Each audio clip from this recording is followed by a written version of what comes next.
it's just crazy how everyone's like, AI's a bubble. There's not really any serious productivity gain. I mean, we're literally talking about something that used to take us 40 hours that, like, in some cases is now an hour of back and forth with me and you just talking to each other. Yeah, this is a legitimate 10x productivity improvement. Legit. Everyone's like, AI slop, oh my God, we're being overridden by shitty AI content. Like, what I notice is everybody's getting a lot more pithy and concise because they've got a genius robot taking all their ideas and all their writing and, like, now they've got, like, Shakespeare writing their emails for them, right? So I don't see AI slop, I see AI top. Welcome to Lab Grown Marketing, the podcast rewriting the marketing playbook for the synthetic century. I'm John Lombardo. And I'm Peter Weinberg. We're bringing together the latest thinking in marketing with the latest breakthroughs in AI. So if you want to be in the top 1% of marketers, you're in the right place.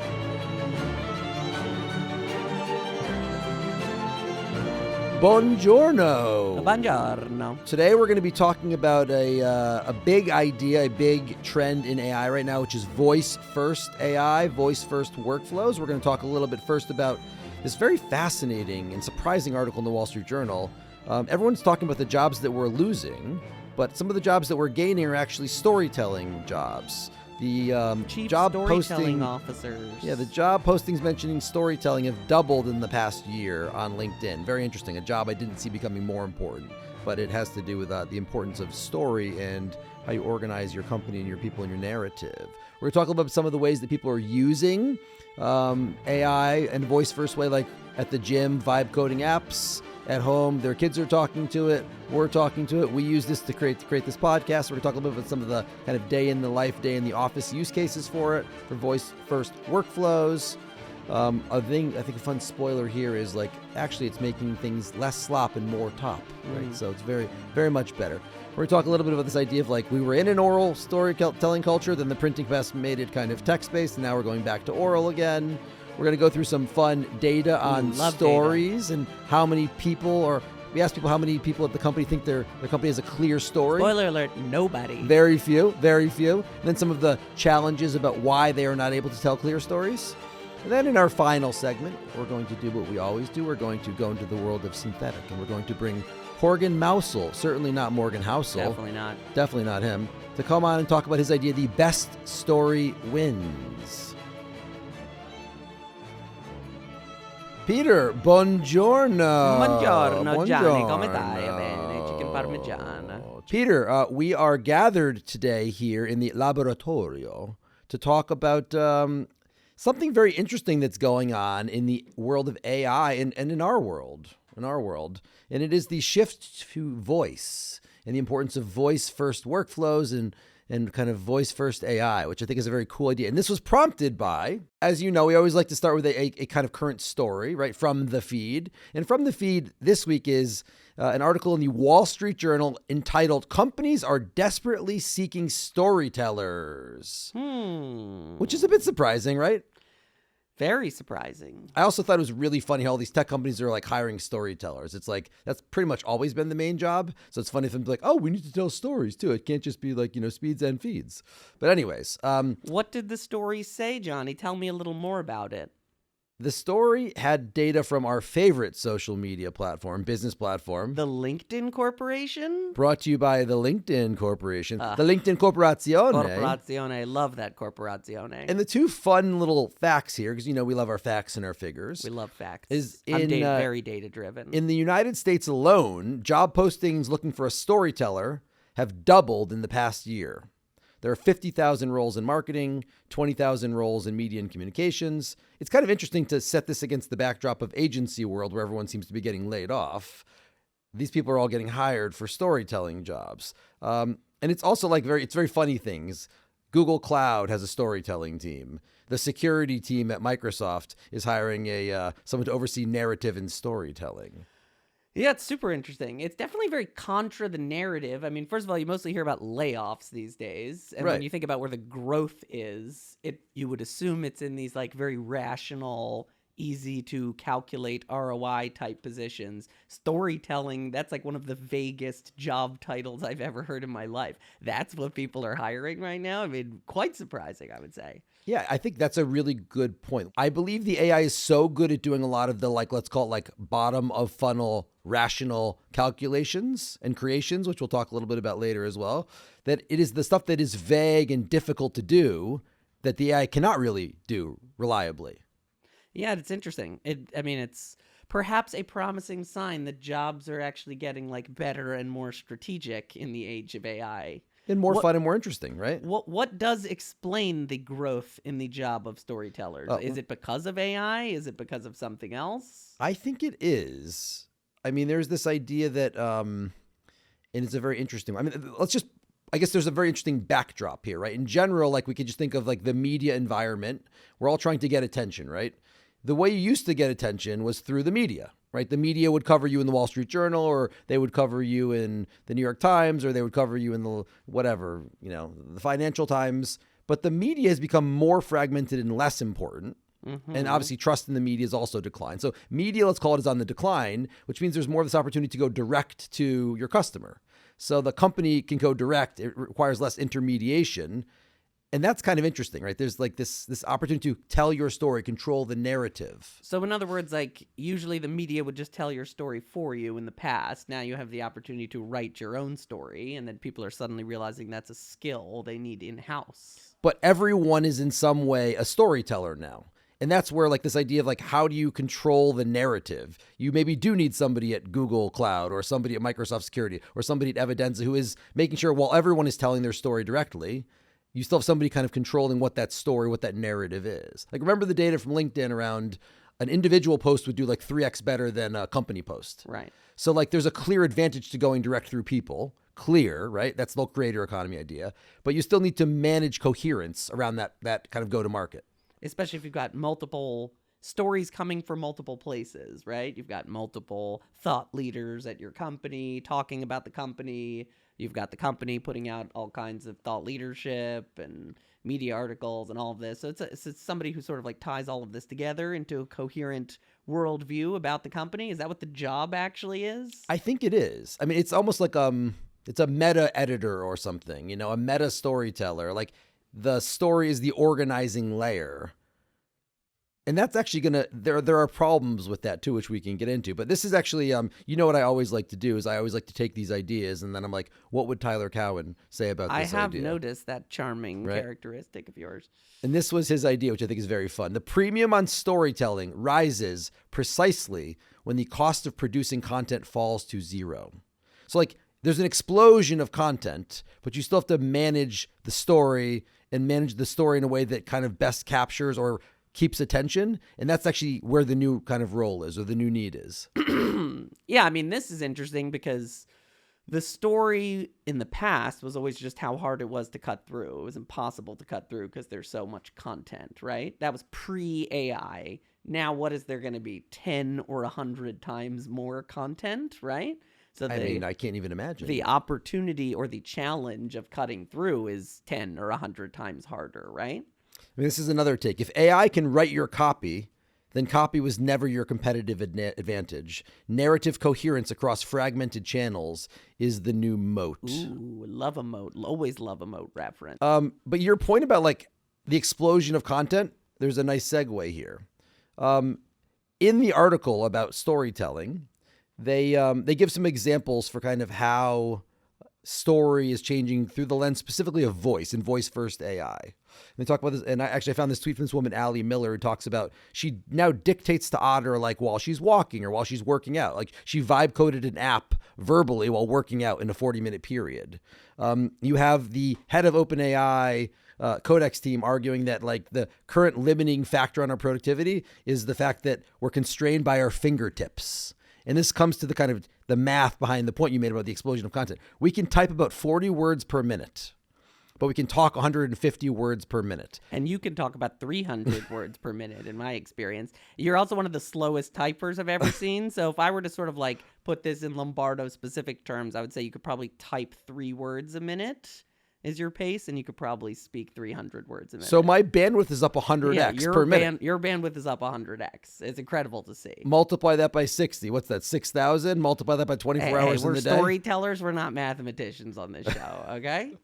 But I mean, you can see like the math is basically like, I don't know, 10,000x, kind of bandwidth throughput. I mean, so the explosion of content potentially is that. Like, obviously, you're not talking for 24 hours. I mean, I'm talking for 24 hours in a day. But you're not, for example. But the explosion in content is going to be enormous. Let's talk a little bit about kind of like the way offices are being redesigned to accommodate this idea around storytelling and capturing stories. Yeah, I mean, I think what you're seeing, medicine is an interesting space where a lot of it is about capturing information, and now they're actually like redesigning hospitals and doctors' offices to have this kind of ambient AI that is listening to what's going on in the conversation between the doctor and the patient, and then creating letters and sort of reports based on it. The upside of that, of course, is like, first of all, the doctor is more present. Yep. I don't know if you've ever had this experience. You go to the doctor's office now, they're just sitting in front of their computer, like mindlessly typing as you speak. It's a very sort of like impersonal experience. I think it's like the only experience I've had at the doctor. Right. So now they're like looking you in the eyes and like maybe trying to relate to you.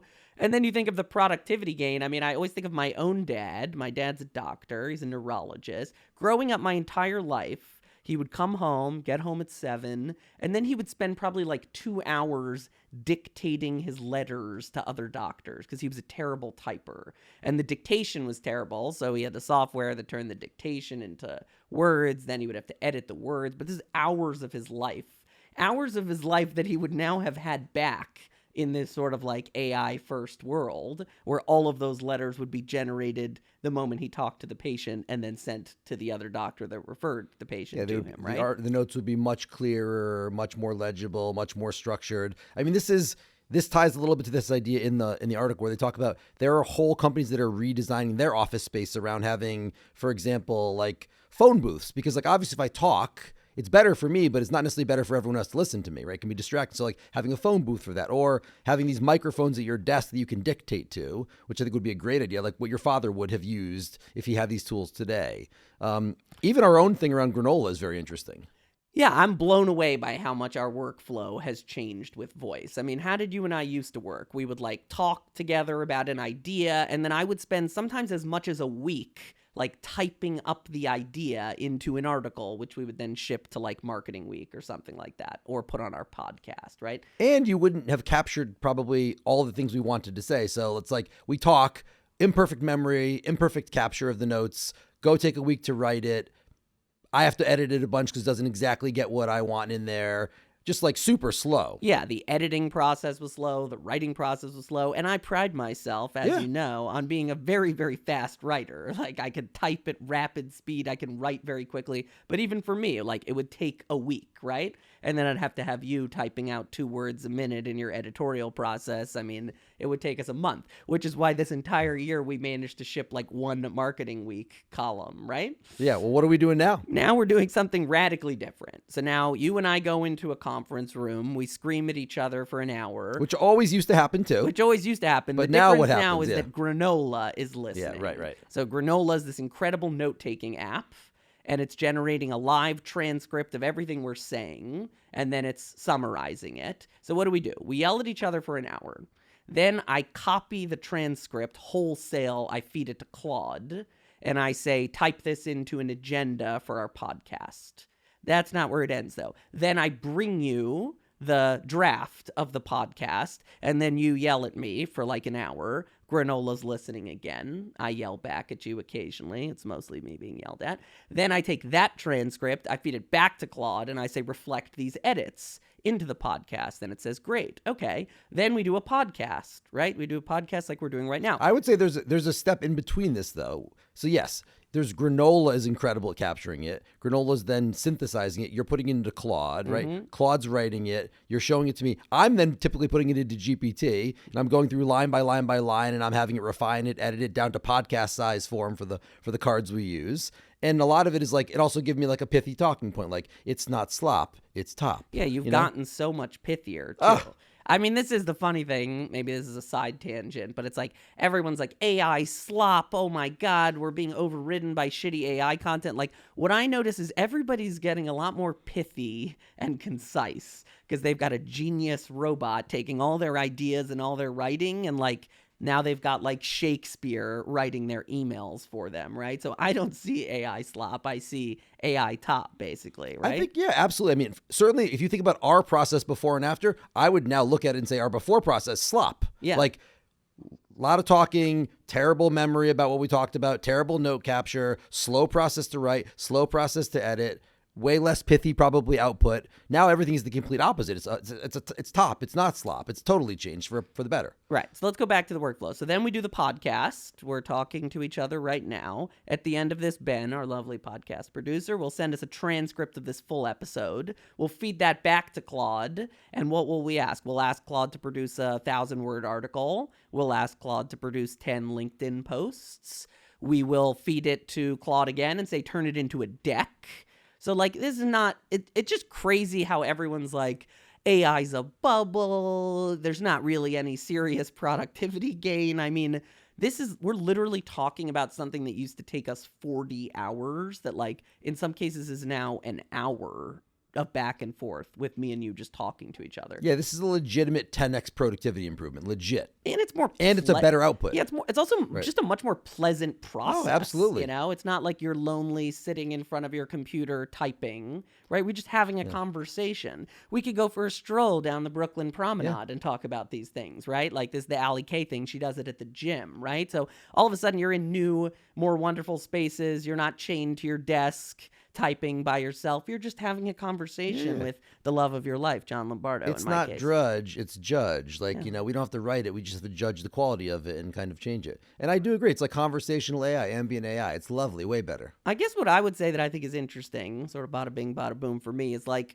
these all sound like new ideas, but they're actually really old ideas. Like storytelling and storytelling being important, that's a really, really, really old idea.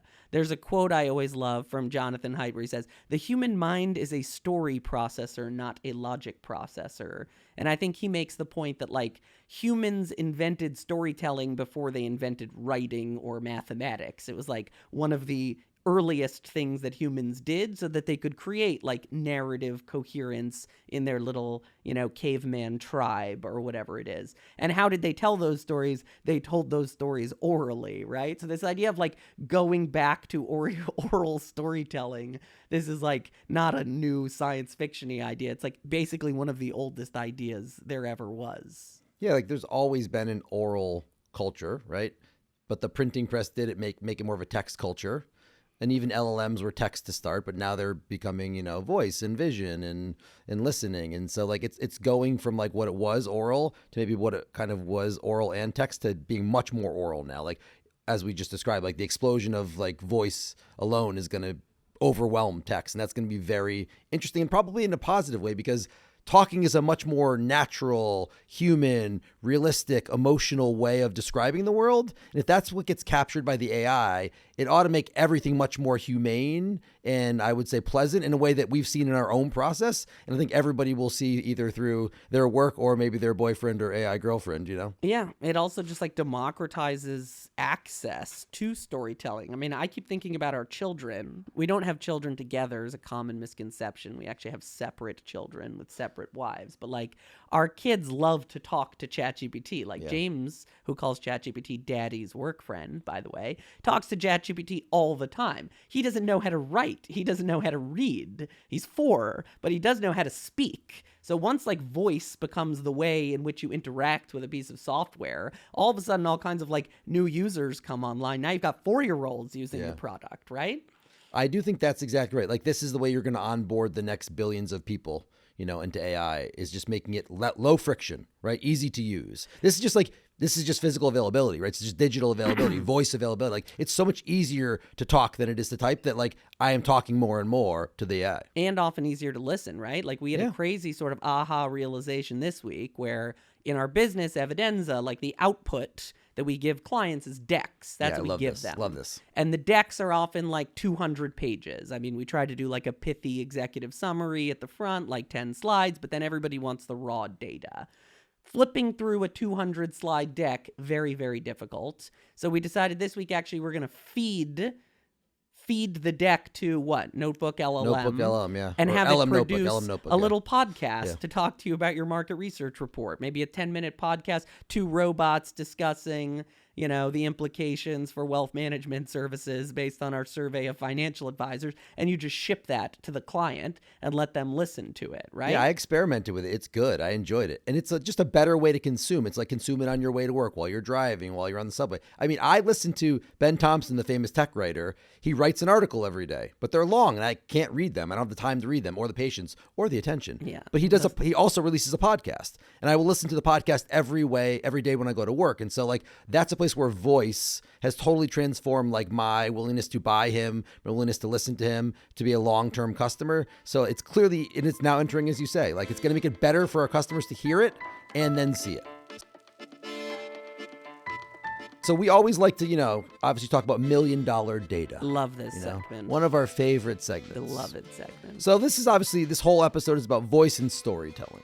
So a simple thing we thought we would ask 1,000 marketers, half B2B, half B2C, is how clear a story, just a simple question, because stories should be simple. How clear a story does your company have? From 1, not clear at all, to 5, extremely clear. Only 6% of people felt that their company had a very clear story. I love that. That's like a bit of a blockbuster stat, 6%. So to flip it, 94% of companies do not have an extremely clear story, right? Which makes sense to me, by the way. Having talked to a lot of companies and tried to explain our company and other companies, storytelling is very difficult. So it's the highest ROI thing you can do. But of course, because it's so high ROI because it's so difficult to do, right? Then we asked a follow-up question. This will be fun for us to talk about. Why is it hard to have a clear story? What are the limiting factors? What are the gating factors, right? So what are the challenges we asked with storytelling at your company?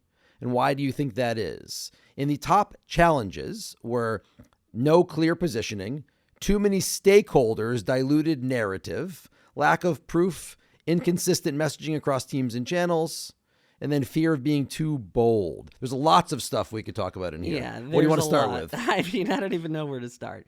Yeah, I mean, I guess if I were to express all of this data in a story, I would say people have no idea what the story should be in the first place. That's 46% of companies with no clear positioning. Yep. They have no idea what the story should be.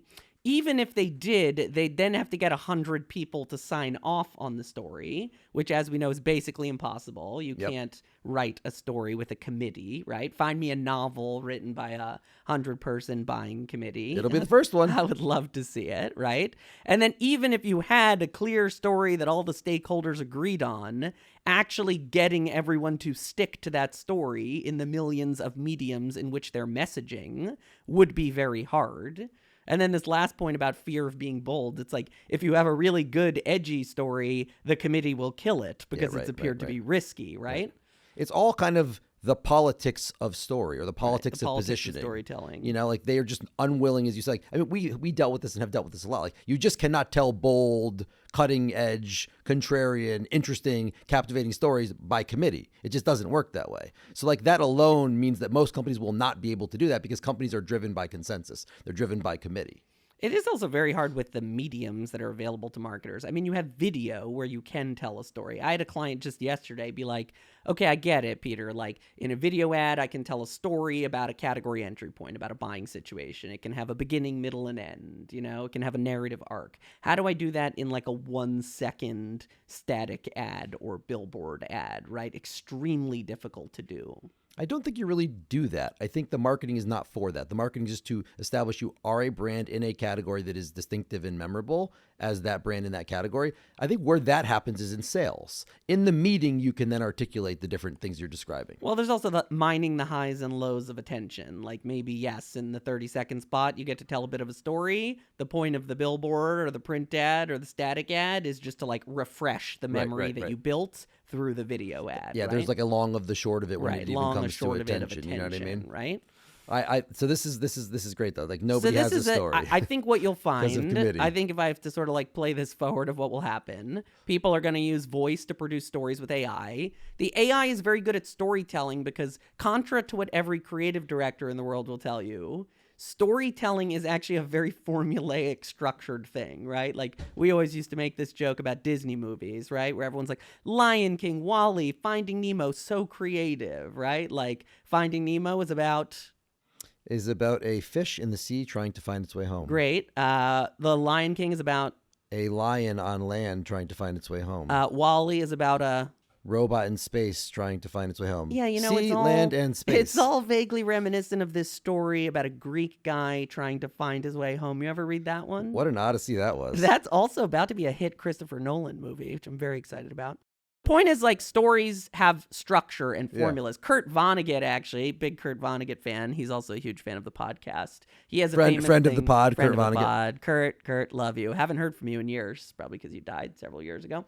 But he has a great thing on the structure of stories. Like, you should just Google this, like, structure of stories, Kurt Vonnegut. And it's like, he literally has a graph where he's like, you start off great, and then you lose everything. He has Tragedy. some good visuals, yeah. Right, like, you start off bad, things get good, then they get bad again, then it has a happy ending. Cinderella, basically. Right. Joseph Campbell's the other one. Like everything is just the hero or heroine's journey. Like Star Wars. Right. Star Wars is a great example. Such a big movie. Star Wars is literally just like the printout of the Joseph Campbell hero's journey. It follows it like to the T. And the only reason George Lucas made Star Wars because he couldn't get the rights to Flash Gordon. So he basically changed like just enough of Flash Gordon.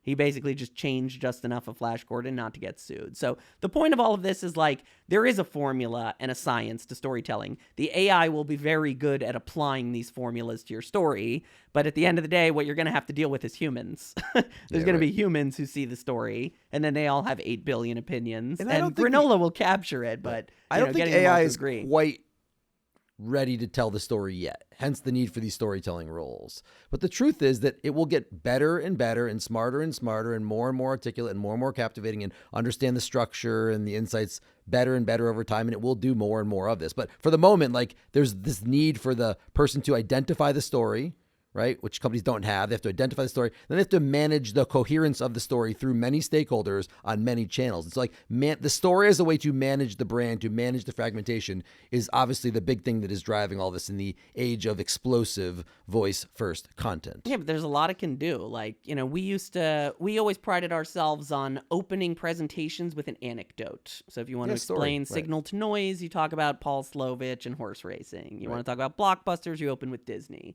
Finding the anecdotes, we were limited to everything we had read, right? And I like to think we've read a lot of books, but not nearly as much as like the LLMs have read, right? So now you're just like, now you're just like, here's a story I'm trying to tell. Go find me the most interesting anecdote. And then often it'll surface like an obvious one, like Blockbuster versus Netflix. And you're like, I've heard that one 100 times. Give me 100 more, and I'm going to choose like the 100th one that people haven't heard before. So just an example of how, like, even if it's not doing the end to end of the storytelling, it can do the middle to middle of finding the anecdotes or laying it out in a deck or capturing everyone's feedback via granola and then feeding it back into the story. Like, and that amount it can do will just increase and increase over time. Speaking of somebody who favors stories and believes the best story wins, we're now going to go to the Synthetic Salon. Ooh, who is our guest in the Synthetic Salon? Storytelling extraordinaire Morgan Housel. But we definitely couldn't get him, so I assume this is Schmorgan Schmounsel, like somebody very familiar with his work. Horgan Mousel. Horgan Mousel. Horgan Mousel. What a name, Horgan. What a name. Not want to get ourselves into a copyright No, of course situation. not. Of course not. But Horgan has this great idea called the best story wins, which I think is really what we're talking about. Like, he has been ahead of this. And he's going to talk a little bit to us about the best story wins. Let's hear it. Hi, my name is Horgan Mousel, huge fan of Morgan Housel and of this show. It's a pleasure to join you in the laboratory today. The concept of best story wins is straightforward. The best story wins. We often think data is the driver, but people process information through narrative. A compelling story cuts through complexity, offering clarity and a repeatable framework in the market. The most persuasive explanation often prevails, not just the unvarnished truth. Perception enabled by effective storytelling is a powerful tool. Yeah, I mean, I think this idea that the story always wins, the best story wins, is great. It's a great sort of like counterpoint to our last episode on the product delusion, which is companies think the best product wins, but it's actually the best story. But if you actually look at like how these companies market themselves, it's always, especially in B2B, it's always data. It's always like 12% faster. Yeah, right. Our old colleague Mimi used to joke like if Coca-Cola marketed itself like a B2B brand, if Coca-Cola marketed itself like a B2B brand, it would say, brown, fizzy, and sweet, 93% of the time it quenches the thirst of buyers, right? Like, they don't market like that because they're not crazy enough to think that they're competing on product superiority against Pepsi. They compete through storytelling and polar bears and Santa Claus, right? I always think of the Mark Twain line. It's actually a lie can travel halfway around the world while the truth is tying its shoes. But in this case, like a story can travel halfway around the world while a product is still tying its shoes. Yeah, that's good. And that's basically like what it is. And it's interesting also that the story is what wins, not the reality, right? The story becomes the reality. Yeah, story is reality. Story is reality. Perception is reality. Like, that's a very important point because in a world of AI where more and more products can be cloned, the competition won't be, I think, advantage. You won't be advantaged through your product alone. You just won't be, right? It's being commoditized. And so like story again becomes more and more important. Yeah, it's also like when you focus on your product features, everyone ends up converging on the same thing. Yeah. Like it's faster, it's cheaper, it's more reliable. Like there's kind of like a finite number of those things you could say, so everyone converges on the same product story. But the kind of like brand story or the narrative story, that's where you can really differentiate, right? Yeah, this is like where you always come back to the temperature idea, where like by definition, like product only has so many features. They're kind of all well known, well established, and like easily they copied. converge to the average, right? There's low variance, average, and that's fine. That's how it should be on the product front. The storytelling front, it should be high variance, high compelling, like high strange, high interesting, like, and those things are not by definition converging to the average. And so like average is over, baby. Stories are back. Bada bing, bada boom. I guess for me, it's that we're returning to a prehistoric culture in which oral storytelling is how people transmit information, and the best story always wins. And you're actually, even in an age of AI where you hear about job loss and efficiency and all of this stuff, the effectiveness of telling better stories, is just like an unkillable idea. Yeah, I think my bada bing, bada boom is like, I've heard about conversational AI before, but when you like really think through the math, like 4 times more throughput per minute with voice than with text, and you multiply that by 60 minutes, 240x improvement, like maybe per hour, and you're working whatever 10 hours a day, it's a 2400 or x improvement. Like that's such a huge improvement. Like, so for me, what that means for us, for everybody, is like you kind of really need to think all of your process, not just through the lens of AI, but like voice first AI. Right. It's like people don't think about this, I think, when they're thinking about AI efficiency. They're like, oh, it'll like crunch the data faster than you. It's actually like it's a new interface Totally. of how you work with something. No question. That is much more productive because it's not constrained by text, by digits. Somehow we didn't tell the story, Johnny, which you told me, which blew my mind, of digital and the origin, the etymology of digital. Will you tell it, please, my darling? It comes from your you have 10 digits on your fingers, and typing on a computer is digital. Right. So digits and digital. Right. So fingers and text, digital, like that's what that whole medium was named after. And now you're like audio. Yeah, I mean, and then I think we can just close on this because this is fun. Like, this is what the guy from OpenAI said, that we're only, the thing that's holding us back is our fingertips. Thanks for listening. We'll see you on next week's episode of Lab Grown Marketing. Ciao for now, and make sure you test before you invest. Well, I think that's it for this week on Lab Grown Marketing. Make sure to join us next time for another episode on marketing effectiveness and AI intelligence. And if you want to stay ahead of the 2 biggest revolutions in marketing, feel free to connect with us on LinkedIn. I'm John Lombardo, you're Peter Weinberg. And if you're ready to see what lab-grown research and strategy can do for your brand, please visit us, of course, at evidenza.ai. Ciao for now.